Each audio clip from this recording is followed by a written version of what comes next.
All right. All right.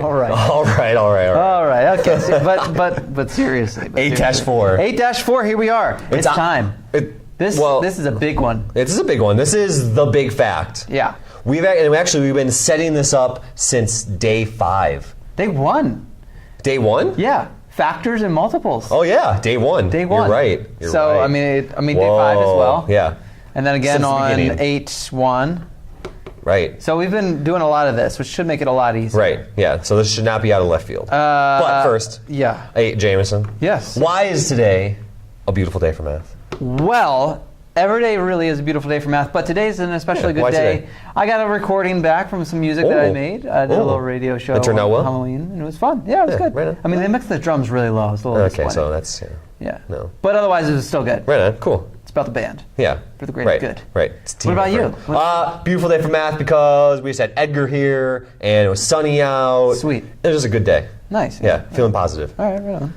Well, I am too. It's we're ready to factor. Can I circle factor? Yeah, we are factoring. We are going to factor. In other words, we were given the standard form. Okay. And we want to find the factored form. Right on. So we have 4 easy steps to get there. And again, we've been setting this up since day 1. Yep, since day 1. Yeah. So step 1, I don't know, in my warm-up, we kind of set this up by talking about and noticing how the standard form, the x squared, always is there. Yep. And then the plain number, the 7, is there. Yep. So they're on the diagonal. So when we start factoring, that's how we start. We put the x squared and 7 along the, fit that in here, diagonal. Whoa! Hello. Put it along the diagonal. Put it along the diagonal. Yes, I wrote it differently, but I meant the same exact thing. I basically just meant take this 7, put it there, and take the x squared, put it right there. And then something else that we noted in our drill warm-up was if we multiply along this diagonal, 7 times x squared is 7x squared. Yep. And then it turns out when you multiply along this diagonal, it's also 7x squared. Okay. Cool. So step 2 starts with that thought in mind. So we know these multiply to make 7x squared. We're trying to find out these 2 mystery boxes. That's the whole point here. We're trying to find out these 2 mystery boxes so we can find the factored form, so we can find the crispy crust. Yes. So these 2 mystery boxes multiply to make 7x squared. So I put that on top there. Right. Okay. And then we also know that these 2 boxes add together to make 8x. Yes. So what'd you say for step 2? Well, I basically just take this piece, put it there.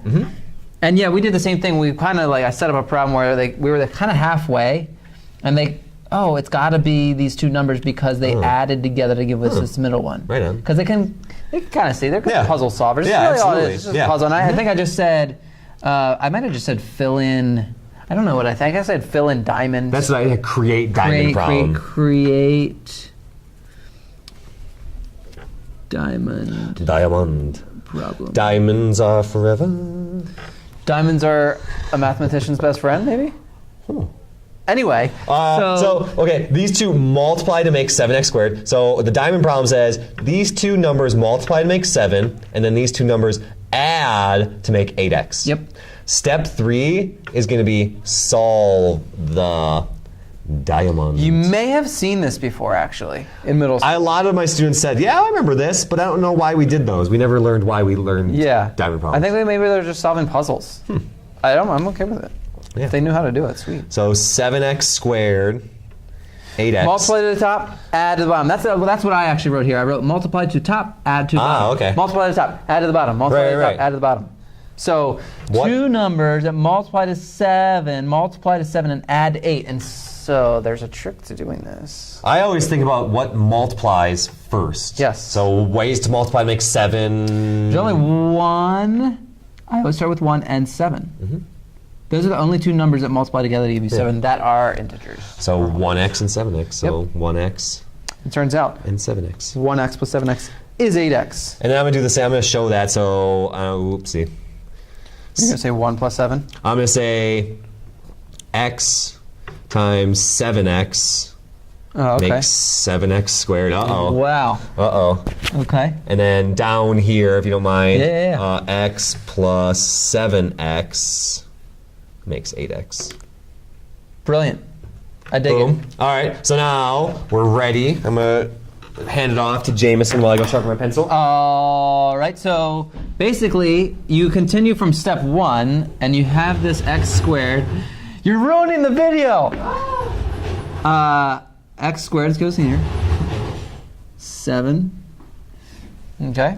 And then we put the x there, and we put the 7x there. Those were our missing things from our diagonal. And then I can fill out the crispy crust. Oh, yeah. So it was, those I just wrote like factor here. Yeah, that's what I said. Factor.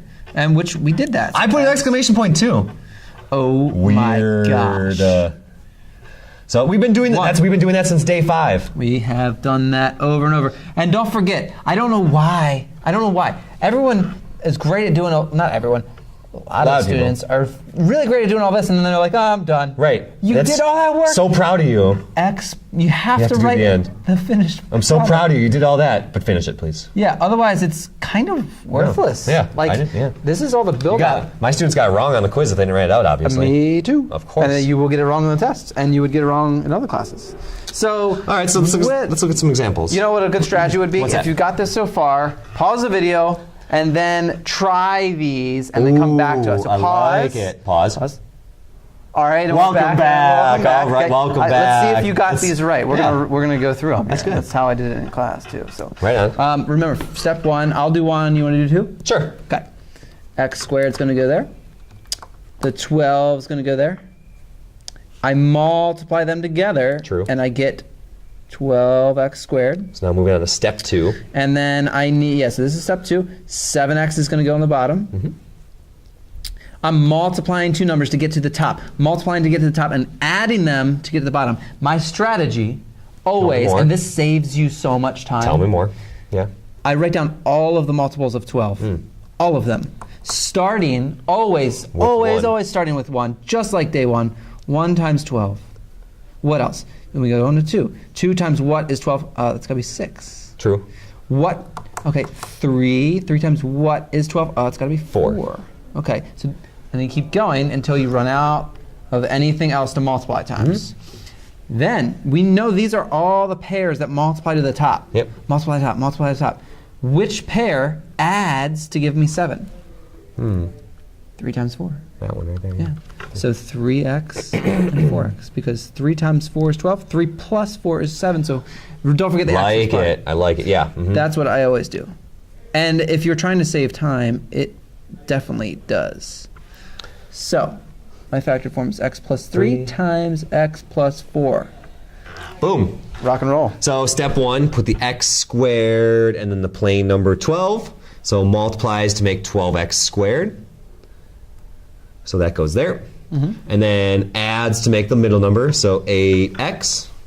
So let's see, multiplies to make 12, but then adds to make 8. So let's see, 1 plus 12 is 13. Nope. 2 plus 6, 8. That's the one right there. There you go.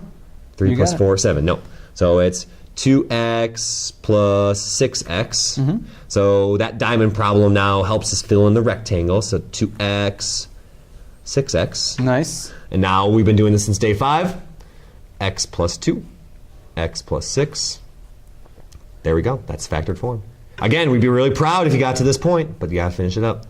X plus 2, and then x plus 6. Keep in mind, you have to write the factors next to each other. Oh, yeah. Do not write it x plus 2 and then below it or somewhere, a big space in between. It's got to be next to each other. No. All right.